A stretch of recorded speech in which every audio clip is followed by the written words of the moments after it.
আসসালামু আলাইকুম। যার মা নেই সেই জানে মায়ের বেদনা। মা ছাড়া পৃথিবীতে একেবারে নিঃস্ব, মা ছাড়া পৃথিবীতে একেবারে এই দুনিয়ার খুবই কষ্ট। এই কথাটা আগে জানতাম না। মা মৃত্যু হওয়ার পরে মা যে কি জিনিস, মা যে কত বড় ধন, মা যে কত বড় সম্পদ যে হারাইছে সেই বুঝি। সেই জন্য আমি প্রত্যেকটা মুসলমান ভাইদেরকে মা বাপ ভাই বোন কি সম্পদ সেটা একবার চিন্তা ভাবনা করে আপনারা সবার সাথে ভালো সম্পর্ক রাখবেন।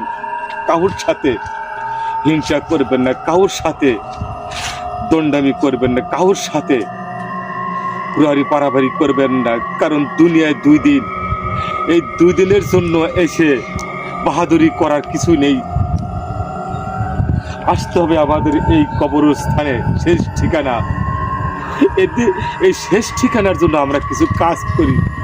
আল্লাহর হুকুম, নবী সাল্লাল্লাহু আলাইহি সাল্লামের তরিকায় আমাদের চলা, সেই হচ্ছে আমাদের প্রকৃত কাজ।